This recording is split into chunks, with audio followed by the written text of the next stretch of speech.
ਸਤਨਾਮ ਸ੍ਰੀ ਵਾਹਿਗੁਰੂ ਸਾਹਿਬ JIO. ਅਸੰਖ ਜਪ ਅਸੰਖ ਭਾਵ, ਅਸੰਖ ਪੂਜਾ ਅਸੰਖ ਤਪ ਤਾਉ, ਅਸੰਖ ਗ੍ਰੰਥ ਮੁਖ ਵੇਦ ਪਾਠ,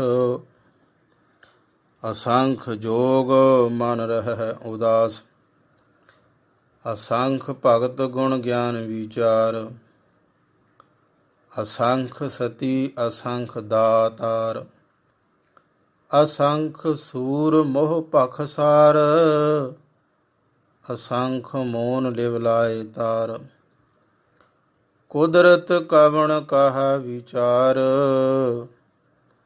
ਬਾਰਿਆ ਨਾ ਜਾਵਾ ਏਕ ਬਾਰ, ਜੋ ਤੁਧ ਭਾਵੈ ਸਾਈ ਭਲੀ ਕਾਰ, ਤੂੰ ਸਦਾ ਸਲਾਮਤ ਨਿਰੰਕਾਰ, ਅਸੰਖ ਮੂਰਖ ਅੰਧ ਘੋਰ, ਅਸੰਖ ਚੋਰ ਹਰਾਮ ਖੋਰ, ਅਸੰਖ ਅਮਰ ਕਰ ਜਾਹੈ ਜੋਰ, ਅਸੰਖ ਗਲ ਵਡ ਹਤਿਆ ਕਮਾਹੇ, ਅਸੰਖ ਪਾਪੀ ਪਾਪ ਕਰ ਜਾਹੇ, ਅਸੰਖ ਕੂੜਿਆਰ ਕੂੜੇ ਫਿਰਾਹੇ, ਅਸੰਖ ਮਲੇਸ਼ ਮਲ ਭਖ ਖਾਹੇ, ਅਸੰਖ ਨਿੰਦਕ ਸਿਰ ਕਰਹਿ ਭਾਰ, ਨਾਨਕ ਨੀਚ ਕਹਿ ਵਿਚਾਰ, ਬਾਰਿਆ ਨਾ ਜਾਵਾ ਏਕ ਬਾਰ, ਜੋ ਤੁਧ ਭਾਵੈ ਸਾਈ ਭਲੀ ਕਾਰ, ਤੂੰ ਸਦਾ ਸਲਾਮਤ ਨਿਰੰਕਾਰ,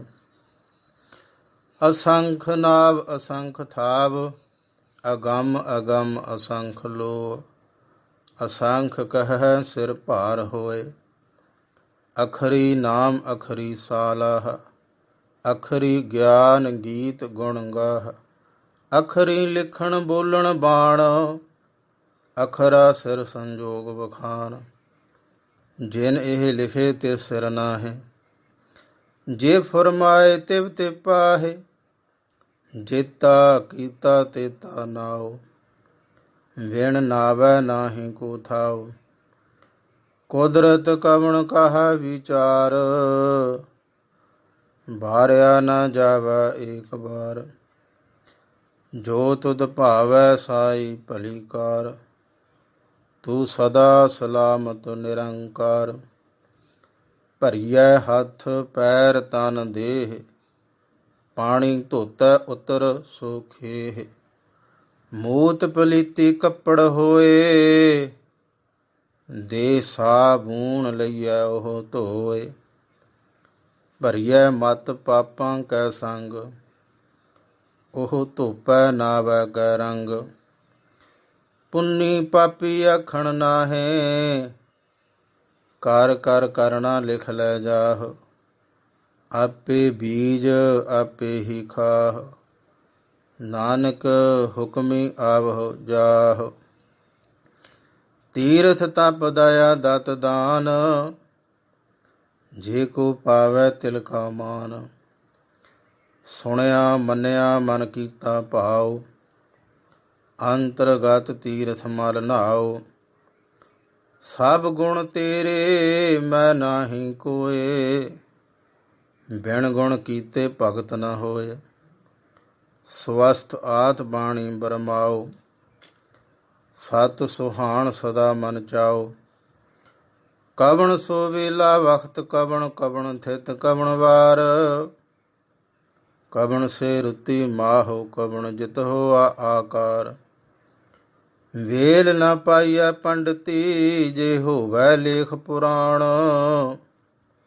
ਵਖਤ ਨ ਪਾਇਓ ਕਾਦੀਆ ਜੇ ਲਿਖਣ ਲੇਖ ਕੁਰਾਨ, ਥਿਤ ਵਾਰ ਨ ਜੋਗੀ ਜਾਣੈ ਰੁਤ ਮਾਹੋ ਨ ਕੋਈ, ਜਾ ਕਰਤਾ ਸਿਰ ਠੀਕਉ ਸਾਜੇ ਆਪੇ ਜਾਣੈ ਸੋਈ, ਕਿਵ ਕਰ ਆਖਾਂ ਕਿਵ ਸਾਲਾਹੀ, ਕਿਉ ਵਰਨੀ ਕਿਵ ਜਾਣਾ, ਨਾਨਕ ਆਖਣ ਸਭ ਕੋ ਆਖੈ ਇਕ ਦੂ ਇਕ ਸਿਆਣਾ, ਵੱਡਾ ਸਾਹਿਬ ਵੱਡੀ ਨਾਈ ਕੀਤਾ ਜਾ ਕਾ ਹੋਵੈ,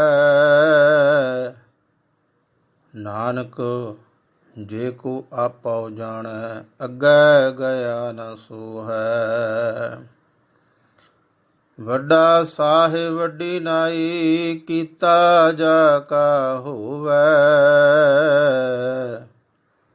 ਨਾਨਕ ਜੇ ਕੋ ਆਪੋ ਜਾਣੈ ਅੱਗੇ ਗਿਆ ਨ ਸੋਹੈ।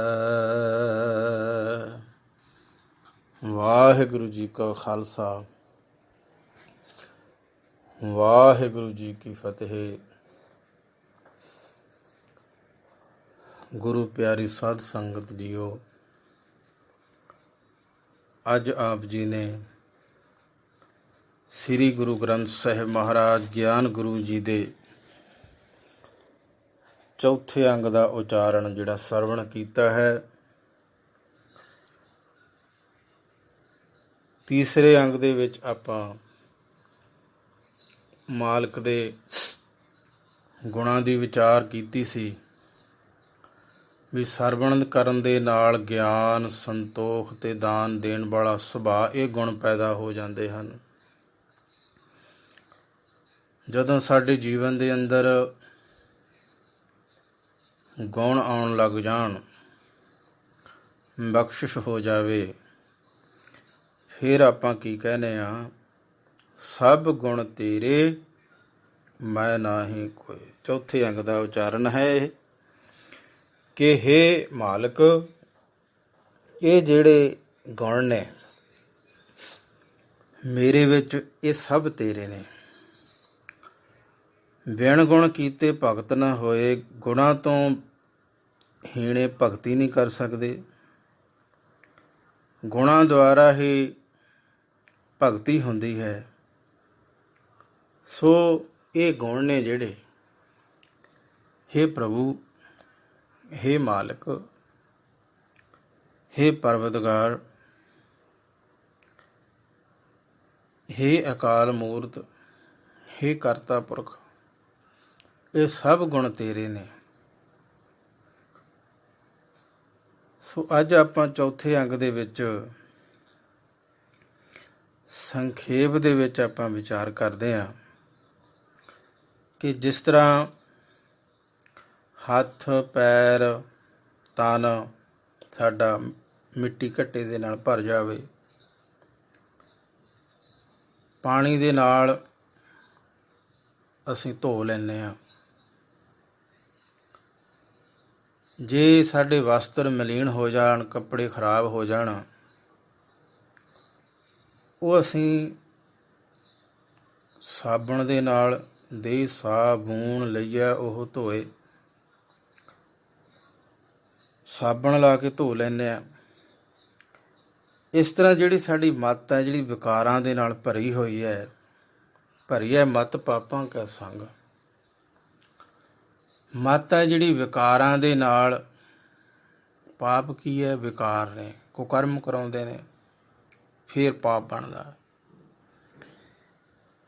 ਵਿਕਾਰਾਂ ਦੇ ਨਾਲ ਭਰੀ ਹੋਈ ਹੈ। ਇਹ ਨਾਮ ਦੇ ਨਾਲ ਜਿਹੜੀ ਹੈ ਸਾਡੀ ਮੱਤ ਹੈ, ਸੁਰਤ ਹੈ, ਜਿਹੜੀ ਸਾਡੀ ਸੁਰਤ, ਮਤ, ਮਨ, ਬੁੱਧ, ਅੰਤੇਸ਼ ਕਰਨ ਦੇ ਇਹ ਬਿਆਨ ਕੀਤਾ ਗਿਆ ਵੀ ਸੁਰਤ ਹੈ, ਮਨ ਹੈ, ਮਤ ਕਹਿੰਦੇ ਆ, ਮਨ ਨੀਵਾਂ ਮਤ ਉੱਚੀ। ਮਨ ਬੁੱਧ, ਬੁੱਧੀ ਹੈ ਸ੍ਰੇਸ਼ਟ, ਜਿਹੜੀ ਚੰਗੇ ਮਾੜੇ ਦਾ ਨਿਰਣਾ ਕਰਦੀ ਹੈ। ਵੀ ਇਹ ਵਿਕਾਰਾਂ ਦੀਆਂ ਵਿਚਾਰਾਂ ਦੇ ਨਾਲ ਮਲੀਨ ਹੋ ਚੁੱਕੀ ਹੈ। ਇਹ ਨਾਮ ਦੇ ਨਾਲ ਹੀ ਜਿਹੜੀਆਂ, ਕਿਉਂਕਿ ਵਿਚਾਰਾਂ ਵੀ ਅਗਿਆਨਤਾ ਦੀਆਂ ਨੇ, ਤੇ ਬ੍ਰਹਮ ਵਿਦਿਆ ਦੀ ਵਿਚਾਰ ਫਿਰ ਵਿਚਾਰਾਂ ਨੂੰ ਦੂਰ ਕਰਦੀ ਹੈ। ਜਦੋਂ ਬ੍ਰਹਮ ਵਿਦਿਆ ਦੀਆਂ ਵਿਚਾਰਾਂ ਸਾਡੇ ਅੰਦਰ ਪ੍ਰਵੇਸ਼ ਕਰਨ ਲੱਗਦੀਆਂ ਨੇ, ਜਿਹੜੀਆਂ ਵਿਕਾਰਾਂ ਦੀਆਂ ਵਿਚਾਰਾਂ, ਇਹ ਦੂਰ ਹੋ ਜਾਂਦੀਆਂ। ਵਿਚਾਰਾਂ ਤੋਂ ਹੀ ਕਰਮ ਬਣਦੇ ਨੇ। ਬ੍ਰਹਮ ਵਿਦਿਆ ਦੀ ਵਿਚਾਰ ਅਸੀਂ ਸਰਵਣ ਕਰਦੇ ਹਾਂ, ਸਾਡੇ ਅੰਦਰ ਪ੍ਰਵੇਸ਼ ਕਰਦੀ ਜਾਵੇਗੀ, ਤੇ ਜਿਹੜੀ ਅਗਿਆਨਤਾ ਦੀ, ਵਿਕਾਰਾਂ ਦੀ ਵਿਚਾਰ ਹੈ, ਉਹ ਦੂਰ ਹੁੰਦੀ ਜਾਵੇਗੀ। ਇੰਨੀ ਗੱਲ ਹੀ ਹੈ, ਕਿਉਂਕਿ ਵਿਚਾਰ ਹੀ ਕਰਮਾਂ ਨੂੰ ਜਨਮ ਦਿੰਦੇ ਨੇ। ਕਰਮਾਂ ਕਰਕੇ ਹੀ ਜੀਵ ਉੱਤਮ ਤੇ ਮੱਧਮ ਨੀਚ ਬਣਦੇ ਨੇ। ਸੋ ਇਹ ਨਾਮ ਦੇ ਕਰਕੇ ਸਾਡੀ ਜਿਹੜੀ ਸੁਰਤ ਹੈ, ਮਨ ਹੈ, ਮਤ, ਬੁੱਧ ਹੈ, ਇਹ ਪਵਿੱਤਰ ਹੁੰਦਾ ਹੈ, ਸਚਿਆਰ ਹੋਣਾ ਸ਼ੁਰੂ ਹੋ ਜਾਂਦਾ ਹੈ।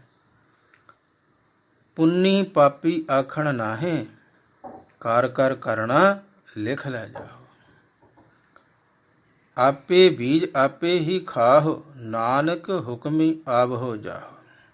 ਇੱਕ ਵਿਚਾਰ ਆਪਾਂ ਅੱਜ ਇਹ ਚੰਗੀ ਤਰ੍ਹਾਂ ਸਮਝਣੀ ਹੈ ਕਿ ਜਦੋਂ ਆਤਮਾ ਨੇ ਸਰੀਰ ਨੂੰ ਛੱਡਣਾ,